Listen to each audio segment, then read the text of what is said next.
everyone. Welcome to Eyes Closed with We Three. Hi. So last time I saw you guys was in New Zealand, out of all places.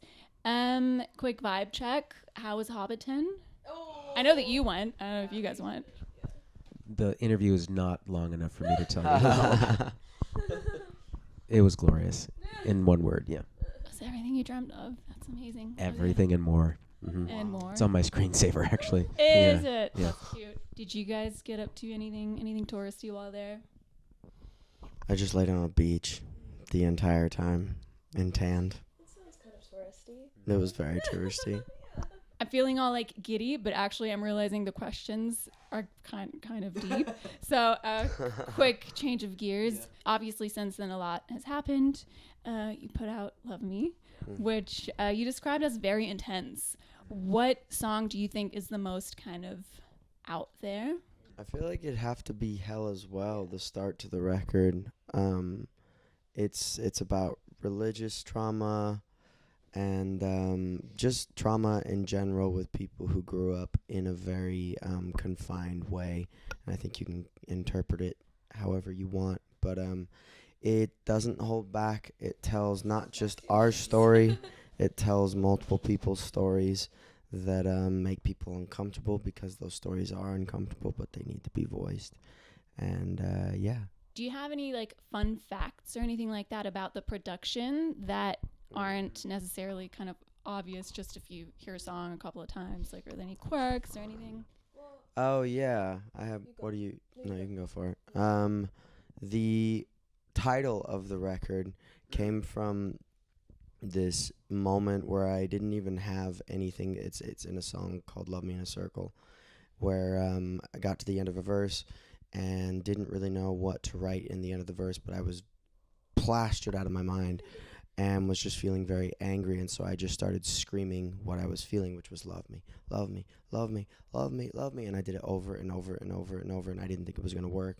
Went back the next morning, listened, and I was like, wow, that's actually kind of cool. And now that has just been a theme that has gone through the whole thing, but that was just a drunk Manny, desperate for something. Video. It's very entertaining to watch. Can you leak it? I know we need to. We need to, yeah. Yeah, we definitely need to release that. Yeah. That'd be good. Being touring artists that are, so beloved, and I mean, your fans are so obsessed with you. They're camping out, outside the venue as we speak.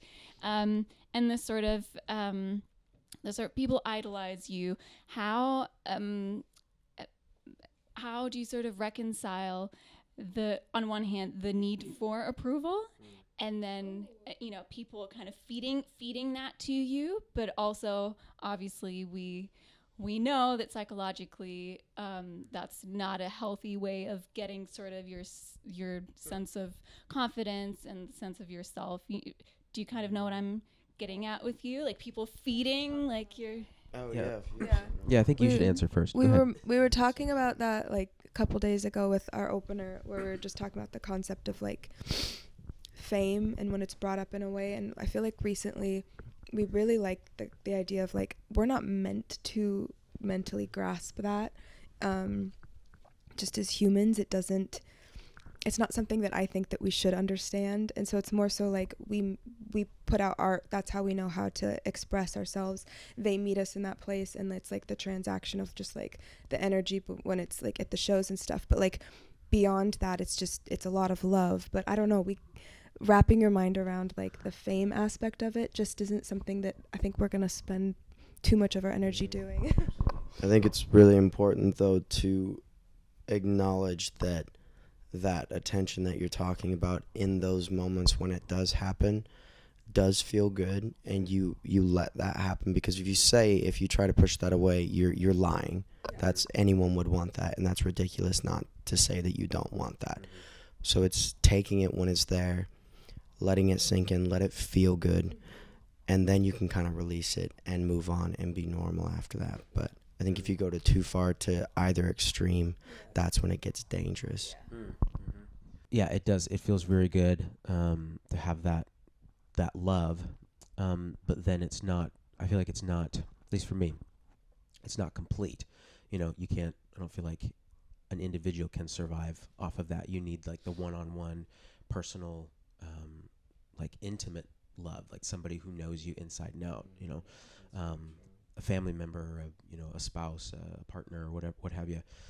And so that's kind of the other side of it too. So like, how do you, how do you balancing that? Because yeah, like you said, it's such a weird thing to get that from thousands of people. And it's interesting how you can get that, but then it's not, I don't know, help me. It's not everything.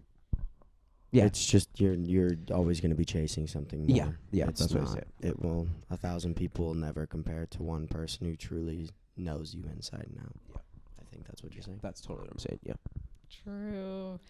I love how you're like finishing each other's sentences. It's very, very brotherly or whatever. Yeah, because, like, I think that this sort of validation, to find validation within yourself, that's hard enough.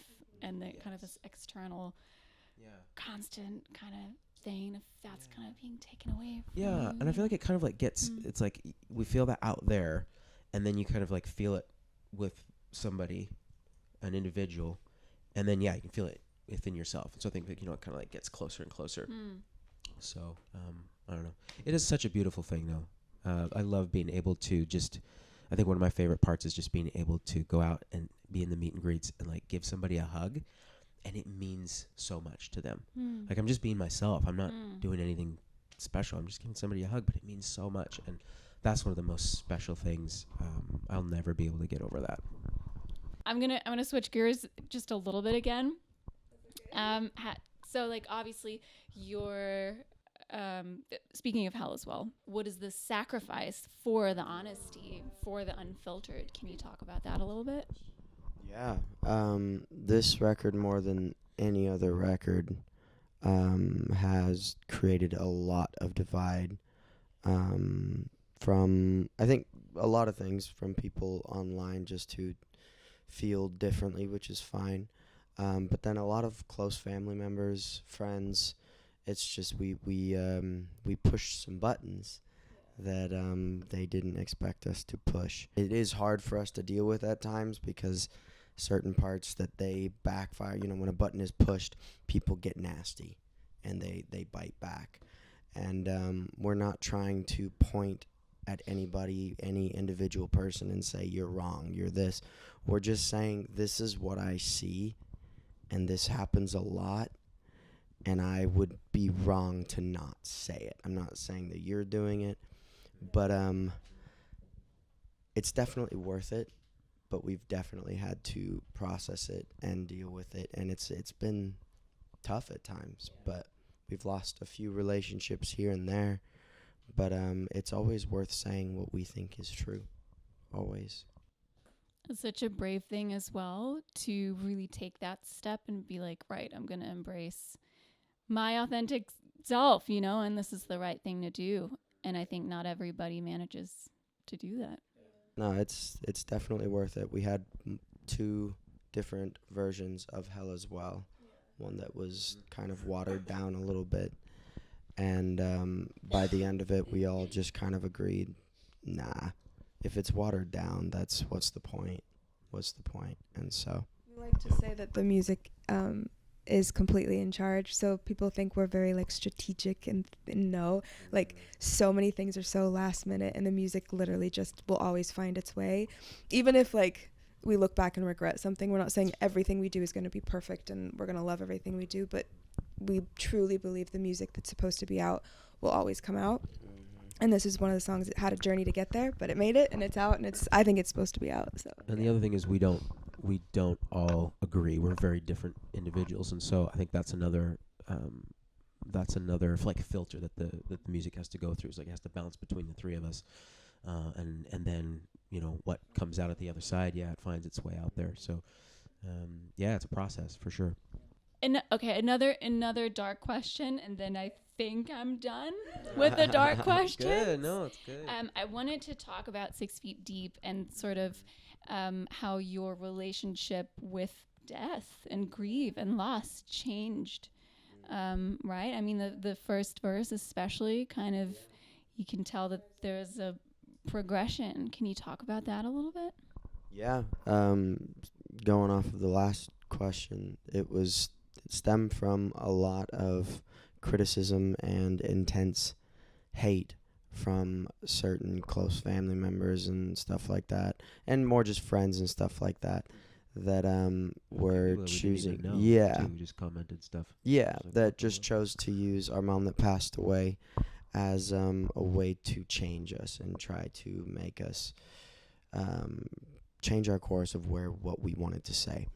And it was difficult to deal with, but we hunkered down, we all talked about it in different ways, and then I went and wrote this song that basically I'd been wanting to write another song about our mom who had passed, because I haven't done it since our song Heaven's Not Too Far that we performed however many years ago.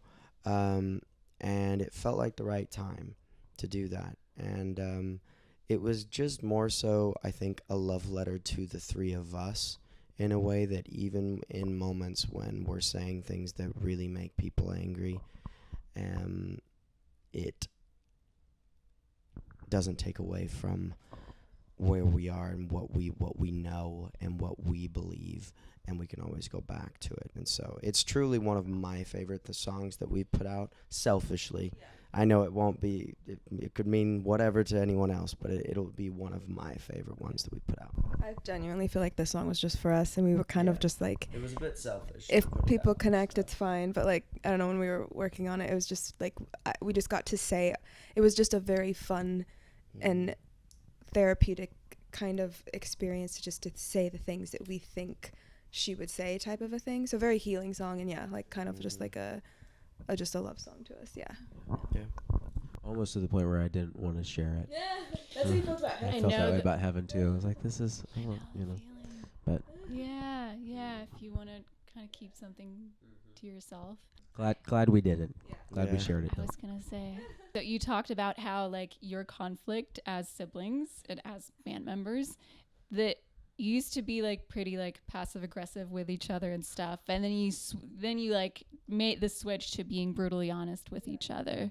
And you said something about like, oh, once you like established the roles that you all have, you know, you're kind of good. You know, not everyone can be good at everything. So what are those roles?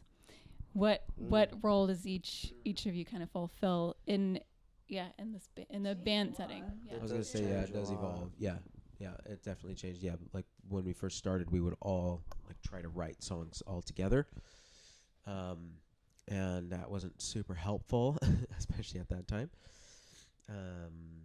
So we've just, it's kind of evolved. And so I do a lot of the production and the live, once we translate things live, and then, you know, some stuff in the studio as well, recording some things and whatnot. And then Manuel does the vast majority of the writing, and then Bethany jumps in on that as well. And then Bethany's in charge of everything else. No, that's not So- true. Everything else. Wow, okay. I know she hates it when we say that. I think a lot of the stuff we figured out too when it comes to band, I'm like so insecure about that. You were bad at explaining that.